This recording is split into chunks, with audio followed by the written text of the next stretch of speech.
Hello friends, welcome to another episode of Top 3 Video Series. இந்த video சீரிஸில் என்னோட top 3 சஜஷன்ஸோ அட்வைஸோ ரெக்கமெண்டேஷன்ஸாக இருக்கும். அது ஒரு ஸ்டாக்ஸாக இருக்கலாம், ETFஸாக இருக்கலாம், இல்லை இண்டெக்ஸ் ஃபண்ட்ஸாக இருக்கலாம். இந்த வீடியோ சீரிஸில் ஒரு வீடியோ போட்டு ரொம்ப நாள் ஆச்சு. இன்றைக்கி நம்ம top 3 stocks to invest now, அதாவது இப்போ இன்வெஸ்ட் பண்ணுறதுக்கு ஒரு நல்ல சான்ஸ். அந்த ஸ்டாக்ஸ் தான் இப்போ பார்க்க போகிறோம்.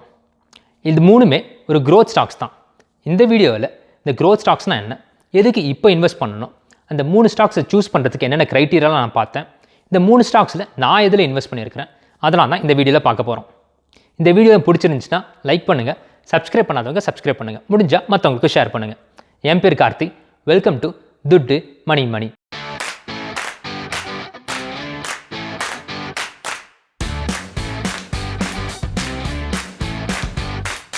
முதல்ல க்ரோத் ஸ்டாக்ஸ்னால் என்ன, அநேகமாக இது எல்லாருக்குமே தெரிஞ்சிருக்கும். தெரியாதவங்களுக்கு ஒரு சின்ன டெஃபினேஷன். இந்த க்ரோத் ஸ்டாக்ஸ் கம்பெனிஸ் எல்லாமே அவங்களோட ரெவன்யூ ப்ராஃபிட்டும் மார்க்கெட் ஆவரேஜோட அதிகமாக இருக்கிற மாதிரி பார்த்துப்பாங்க. இந்த க்ரோத் கம்பெனிஸோட ஸ்டாக் ப்ரைஸ் வந்து கொஞ்சம் அதிகமாகவே தான் இருக்கும். இந்த கம்பெனி மேலே ஒரு பெரிய எதிர்பார்ப்பு எப்போவுமே இருந்துகிட்டே இருக்கும். அந்த எதிர்பார்ப்புலாம் அந்த கம்பெனி மீட் பண்ணலைன்னா அவங்களோட ஸ்டாக் ப்ரைஸ் நல்லாவே கீழே போயிடும். அதே சமயத்தில் அந்த எதிர்பார்ப்புலாம் மீட் பண்ணிடுச்சுன்னா அந்த ஸ்டாக் ப்ரைஸ் நல்லா மேலே போகும். அதனால் எப்போவுமே இந்த கம்பெனியோட ஸ்டாக் ப்ரைஸ் வந்து எப்போவுமே ஒரு வாலடைல் சிச்சுவேஷன்லேயே தான் இருக்கும். இந்த க்ரோத் கம்பெனிஸ் எல்லாமே அவங்களுக்கு வர ப்ராஃபிட் எல்லாமே கம்பெனிலே திரும்பி இன்வெஸ்ட் பண்ணிடுவாங்க. அதனால் மோஸ்ட்டாக இன்வெஸ்டர்ஸ்க்கு அவ்வளோ டிவிடெண்ட்ஸ்லாம் திருப்பி தர மாட்டாங்க. இந்த க்ரோத் கம்பெனிஸ்க்கு இல்லை எக்ஸாம்பிள்ஸ் வந்து அமேசான், டெஸ்லா, ஸ்கொயர், என்விடியாலாம் சில எக்ஸாம்பிள்ஸ்.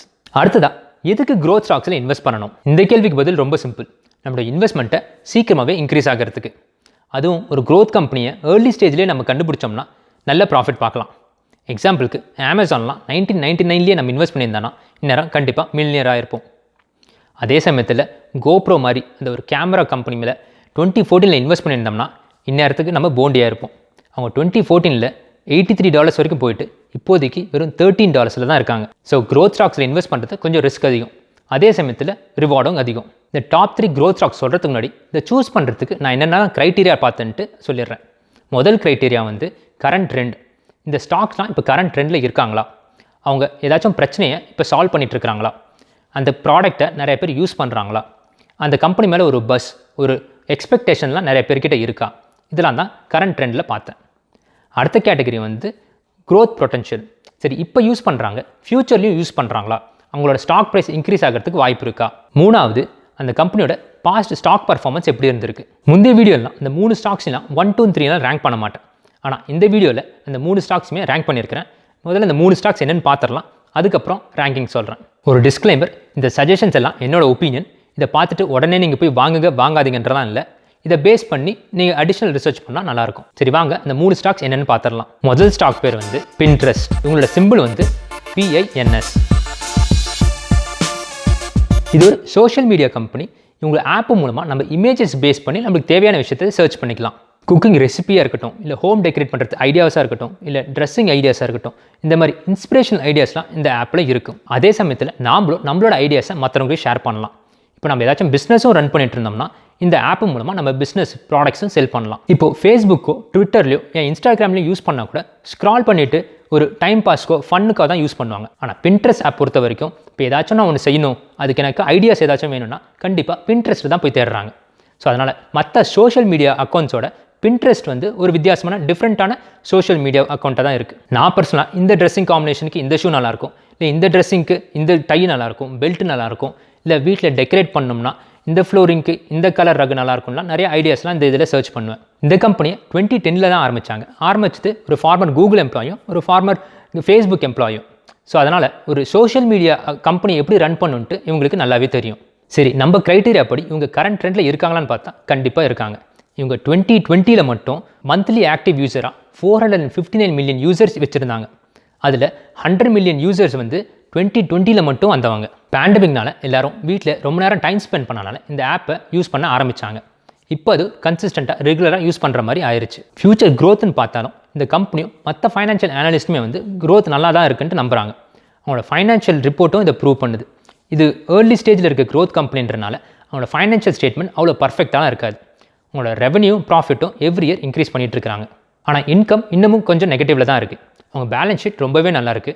அவங்களோட கேஷ் ஃப்ளோ ஸ்டேட்மெண்ட்டும் 2020க்கு பாசிட்டிவில் இருக்காங்க. ஸ்டாக் பர்ஃபார்மன்ஸ்னு பார்த்தாலுமே வந்து இவங்க 2019 தான் ஸ்டாக் மார்க்கெட்லேயே லான்ச் ஆனாங்க. ஆனால் 2020 ஜூலைலேருந்து இவங்க $24 இருந்த ஸ்டாக் ப்ரைஸ் வந்து இப்போது 2021 $73 வரைக்கும் இன்க்ரீஸ் ஆயிருக்கு. அடுத்த கம்பெனி நம்ம டாப் 3 ஸ்டாக்ஸில் பார்க்க போகிறது வந்து ராப்ளாக்ஸ். இவங்களோட சிம்பிள் வந்து RBLX. இந்த கம்பெனி வந்து ஹவு டு இன்வெஸ்ட் இன் IPOவில் கொஞ்சம் பேசியிருப்பேன். அந்த வீடியோ பார்க்காதவங்க மேலே இந்த பேனரை கிளிக் பண்ணுங்கள், இல்லை கீழே வீடியோ டிஸ்கிரிப்ஷன் லிங்க் இருக்குது, போய் கண்டிப்பாக பாருங்கள். குயிக்காக சொல்லணும்னா இது ஒரு வீடியோ கேம் இண்டஸ்ட்ரி கம்பெனி. இவங்களோட ஹைலைட்டே வந்து இந்த கேம்ஸ் விளையாடுறவங்களே கேம்ஸை புதுசாக தயாரிக்கலாம். முக்கியமாக இதில் கேம்ஸ்லாம் நிறைய கிட்ஸ்லாம் விளையாடுறாங்க. அந்த கிட்ஸ் விளையாடுறது மட்டும் இல்லை, அவங்களே வீடியோ கேம்ஸும் தயாரிக்கிறாங்க. இந்த வீடியோ கேம்ஸ் தயாரிக்கிறதுக்கும் இவங்க நிறைய ட்ரைனிங்லாம் சொல்லித்தராங்க. ஸோ சின்ன பசங்களுக்கு இந்த வீடியோ கேம்ஸ் தயாரிக்கிறதும் விளையாடுறதும் ஒரு எஜுகேஷனல் டூலாகவே இந்த வீடியோ கேம் பிளாட்ஃபார்ம் மாறிடுச்சு. சரி, நம்ம க்ரைட்டீரியா எப்படி பார்த்தாலும் கரண்ட் ட்ரெண்டில் இருக்காங்களா? கண்டிப்பாக கரண்ட் ட்ரெண்டில் தான் இருக்காங்க. இந்த கம்பெனியை IPO லான்ச் பண்ணி 2 வாரம் கூட ஆகலை. IPOட ப்ரைஸ் வந்து $45 தான் இருந்துச்சு. ஆனால் ஓப்பன் ஆனது $71. ஸோ கண்டிப்பாக இந்த கம்பெனி மேலே நிறைய கிரேஸ் இருக்க தான் செய்யுது. ஃபியூச்சர் க்ரோத்துன்னு பார்த்தாலும் கேமிங் இண்டஸ்ட்ரியை யாரும் தவிர்க்க முடியாத இண்டஸ்ட்ரியாக தான் மாறிடுச்சு. சின்ன பசங்கள்லேருந்து பெரியவங்க வரைக்கும் கேம்ஸ் விளையாடுறாங்க. முக்கியமாக இந்த ரோப்ளாக்ஸ் பிளாட்ஃபார்மை சின்ன பசங்க யூஸ் பண்ணுறதுனால அவங்க வளர இந்த கம்பெனியும் வளரும். அதே நேரத்தில் அவங்களோட ஸ்டாக் ப்ரைஸும் வளர்கிறதுக்கு நிறைய சான்ஸ் இருக்குது. 2020 மட்டும் டெய்லி ஆக்டிவ் யூசர்ஸாக 32.6 மில்லியன் யூசர்ஸ் இந்த பிளாட்ஃபார்மை யூஸ் பண்ணியிருக்காங்க. இவங்க கிட்டத்தட்ட 20 மில்லியன் வீடியோ கேம்ஸ் இருக்குது. இந்த பிளாட்ஃபார்மை யூஎஸில் மட்டும் இல்லை, கிட்டத்தட்ட 170 கண்ட்ரீஸில் யூஸ் பண்ணலாம். ஆண்ட்ராய்டாக இருக்கட்டும், iOS-ஆக இருக்கட்டும், Xbox, PC, Mac எதில் வேணால் இந்த கேம்ஸை விளையாடலாம். உங்களோட ஃபைனான்ஷியல் ஸ்டேட்மெண்ட்ஸ் பார்த்தாலுமே உங்களோட ரெவன்யூ ப்ராஃபிட்டும் எவ்ரி இயர் இன்க்ரீஸ் பண்ணிட்டு தான் இருக்காங்க. ஆனால் இன்கம் வந்து இன்னும் நெகட்டிவில் தான் இருக்குது. உங்களோட பேலன்ஸ் ஷீட்டில் இன்னமும் கடன்கள் தான் சொத்தோட அதிகமாக இருக்குது. ஆனால் கேஷ் ஃப்ளோ ஸ்டேட்மெண்ட்டில் இவங்க ஃப்ரீ கேஷ் ஃப்ளோ 2020 நல்லாவே இன்க்ரீஸ் பண்ணியிருக்காங்க. சரி, கடைசியாக டாப் 3 ஸ்டாக்ஸ் இன்வெஸ்ட் நவ்வில் நம்ம பார்க்க போகிற கம்பெனி வந்து டெலடாக். இவங்களோட சிம்பிள் வந்து TDOC. இது ஒரு மெடிக்கல் இண்டஸ்ட்ரி கம்பெனி. இவங்களோட ஸ்பெஷலைசேஷன் வந்து ரிமோட்டாக ஆன்லைன் மூலமாக டாக்டர்ஸ்லாம் பேஷண்ட்ஸ்க்கு கான்சல்டேஷன் கொடுக்குற பிஸ்னஸ். அது பேசிக் மெடிக்கல் அட்வைஸ்லேருந்து மேஜர் டயக்னோசிஸ் வரைக்கும் இவங்கள்ட்ட கொடுக்கறதுக்கு வசதி இருக்குது. இந்த கம்பெனியை 2002 ஆரம்பித்தாங்க. ஆனால் 2015 அப்புறம் நிறைய சின்ன கம்பெனிலாம் இவங்க வாங்க ஆரம்பித்து இப்போ டெலிஹெல்த் ப்ரொவைடரில் நம்பர் 1 லீடராக இருக்காங்க. நம்ம க்ரைட்டீரியா படி இந்த கம்பெனி கரண்ட் ட்ரெண்டில் இருக்கான்னு பார்த்தா கண்டிப்பாக இருக்காங்க. குளோபல் பேண்டமிக்னால இந்த கம்பெனியை நிறைய பேர் யூஸ் பண்ண ஆரம்பித்தாங்க. அது இந்த கம்பெனியோட ரெவன்யூக்கு நல்லாவே இன்க்ரீஸ் ஆச்சு. அதுவும் 2020 மட்டும் இவங்க கிட்டத்தட்ட 10.6 வர்ச்சுவல் விசிட்ஸை அரேஞ்ச் பண்ணி கொடுத்துருக்காங்க. அந்த நம்பர் 2019 வெறும் 4 மில்லியன் தான். ஃபியூச்சர் க்ரோத்துன்னு பார்த்தாலுமே நல்லா தான் இருக்குது. எப்படின்னா டாக்டர்ஸும் பேஷண்ட்டும் இந்த டெலி கான்சல்டேஷனை யூஸ் பண்ணுறதுக்கு விரும்புகிறாங்க. பேஷண்ட்ஸும் வீட்டில் இருந்து எப்போ வேணால் ஷெட்யூல் பண்ணிக்கலாம், டாக்டர்ஸும் அவங்களுக்கு ஏற்ற டைமுக்கு ஷெட்யூல் பண்ணிக்கலாம். இந்த கம்பெனியோட சர்வீஸை 40% ஆஃப் Fortune 500 கம்பெனிஸ்லாம் யூஸ் பண்ணுறாங்க. அது உண்மையாகவே பெரிய விஷயம்தான். இவங்கக்கிட்ட ஒரு சின்ன பிரச்சனை வந்து இவங்களோட மெம்பர்ஷிப் வந்து 2021 கம்மியாகும்ட்டு எதிர்பார்க்குறாங்க. 2019 36 மில்லியனா இவங்களோட யூசர் க்ரோத் இருந்தது. 2020 அது 51.8 மில்லியனாக இன்க்ரீஸ் ஆச்சு. ஆனால் 2021 அது 54 மில்லியன் கிட்ட போகும்ட்டு எதிர்பார்க்குறாங்க. என்னதான் பெய்டு மெம்பர்ஷிப் ஸ்லோவானாலும் ஒவ்வொரு member per month cost increase ஆகிட்டு தான் இருக்குது.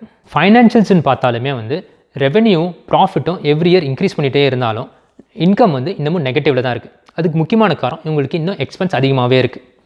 பேலன்ஸ் ஷீட் பரவாயில்ல, ஆனால் இவங்களோட கேஷ் ஃப்ளோ ஸ்டேட்மெண்ட் இன்னும் பெட்டராக இருந்திருக்கலாம். ஸ்டாக் பர்ஃபார்மன்ஸ்னு பார்த்தா இந்த கம்பெனியை 2015 லான்ச் பண்ணாங்க. 2020 இவங்க பேண்டமிக்கில் நல்லாவே இந்த ஸ்டாக் ப்ரைஸ் இன்க்ரீஸ் ஆச்சு. இந்த கம்பெனி ஸ்டாக்ஸை நிறைய பெரிய ஃபண்ட் மேனேஜர்ஸ்லாம் வாங்கியிருக்காங்க. இந்த மாதிரி வேன்கார்ட், பிளாக் ராக்லாம் இந்த கம்பெனியோட ஸ்டாக்ஸை ஓன் பண்ணியிருக்காங்க. இந்த 3 ஸ்டாக்ஸுமே 1 2 3 ரேங்க் பண்ணோன்னா நான் ராப்ளாக்ஸை நம்பர் 1ஆகவும், பின்ட்ரெஸ்ட் நம்பர் 2ஆகவும், டெலிடாக்கை நம்பர் 3ஆகவும் ரேங்க் பண்ணுவேன். சரி, அடுத்த செக்ஷனில் எதுக்கு இப்போ இன்வெஸ்ட் பண்ணணுன்ட்டு குவிக்காக பார்த்துடலாம். ஃபஸ்ட்டு ராப்ளாக்ஸ். இந்த கம்பெனியை இப்போ தான் IPOவில் லான்ச் பண்ணாங்க. March 10 தான் லான்ச் பண்ணாங்க. லான்ச் பண்ண IPO ப்ரைஸ் வந்து $45. நான் முன்னாடியே சொன்ன மாதிரி ஒரே நாளில் $71 இன்க்ரீஸ் ஆச்சு. இப்போ தான் லாஸ்ட் வீக்கில் தான் அவங்க 70க்கு கீழே 67க்கு போனாங்க. என்னை பொறுத்த வரைக்கும் இந்த கம்பெனி இந்த 66 ரேஞ்சில் இன்வெஸ்ட் பண்ணுறது எனக்கு கரெக்டாக தோணுச்சு. அதனால தான் நான் இந்த கம்பெனியை பர்சனலாக போன வாரம் வாங்கினேன். நான் போன வீடியோவிலே சொல்லியிருப்பேன், ஒரு கம்பெனியில் இன்வெஸ்ட் பண்ணும்போது நான் ஒரேடியாக இன்வெஸ்ட் பண்ண மாட்டேன். ஒரு டார்கெட் வச்சுக்கிட்டு சின்னதாக 10 or 25 ஷேர்ஸோ வாங்குவேன். பின்ட்ரெஸ்ட்டில் பார்த்தாலுமே அந்த கம்பெனி 2020 கண்டிப்பாக வாங்குறதுக்கு வாய்ப்பே இல்லை. அந்த கம்பெனி 2% கூட ட்ராப் ஆகலை. ஆனால் இப்போது அவங்களோட ஆல் டைம் ஹை வந்து $89.9 இப்போது கிட்டத்தட்ட 18% கீழே இறங்கி $73 இருக்காங்க.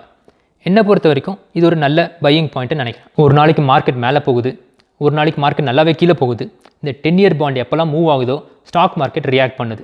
இந்த 10 இயர் ட்ரெஷரி பாண்ட் வந்து எப்போ ஸ்டேபிள் ஆகுதோ அது வரைக்கும் மார்க்கெட் வால்டிலிட்டி இருக்க தான் போகுது. இந்த சான்ஸை யூஸ் பண்ணி நம்ம ஏதாச்சும் புது கம்பெனியில் இன்வெஸ்ட் பண்ணுறதுக்கு யூஸ் பண்ணிக்கலாம். டெலடாக்கும் பின்ட்ரெஸ்ட் மாதிரி தான் 2020 நல்லாவே இன்க்ரீஸ் ஆனாங்க. ஆனால் இப்போது அவங்களோட ஆல் டைம் ஹைலேருந்து இப்போது 50 டே மூவிங் ஆவரேஜ்க்கும் கீழே இருக்காங்க. இது வீக்னஸ்ன்னு சில பேர் சொல்லுவாங்க. ஆனால் புதுசாக இன்வெஸ்ட் பண்ணுறவங்களுக்கு இது ஒரு நல்ல சான்ஸ். இங்கே பாஸ் ஹிஸ்ட்ரியில் பார்த்தாலுமே 100 டே மூவிங் ஆவரேஜ்க்கு போயிட்டு திரும்பி பவுன்ஸ் ஆகி வந்திருக்காங்க. இந்த தடவையும் 100 டே மூவிங் ஆவரேஜ் வரைக்கும் போவாங்களா, $144 வரைக்கும் போவாங்களான்ட்டு தெரியாது. ஆனால் இப்போ கொஞ்சம் இன்வெஸ்ட் பண்ணிட்டு கொஞ்சம் வெயிட் பண்ணி இன்னும் அதிகமாக இன்வெஸ்ட் பண்ணுறதுக்கு நீங்கள் பிளான் பண்ணிக்கலாம். அகைன் இந்த சஜஷன்ஸ்லாம் என்னோட ஒப்பீனியன் தான். நீங்கள் இன்வெஸ்ட் பண்ணுறதுக்கு முன்னாடி இன்னும் கொஞ்சம் அடிஷனல் ரிசர்ச் பண்ணுங்கள். நீங்கள் இப்போ ஏதாச்சும் க்ரோத் ஸ்டாக்கில் இன்வெஸ்ட் பண்ணி யோசிச்சுட்டு இருந்தீங்கன்னா கண்டிப்பாக இந்த 3 கம்பெனியை கன்சிடர் பண்ணுங்கள். ஹோப்ஃபுல்லி இந்த வீடியோ பிடிச்சிருக்குன்னு நினைக்கிறேன். பிடிச்சிருந்தால் லைக் பண்ணுங்கள், சப்ஸ்கிரைப் பண்ணாதாங்க சப்ஸ்கிரைப் பண்ணுங்கள், முடிஞ்சால் மற்றவங்களுக்கும் ஷேர் பண்ணுங்கள். Until I see you next time, be safe, keep smiling.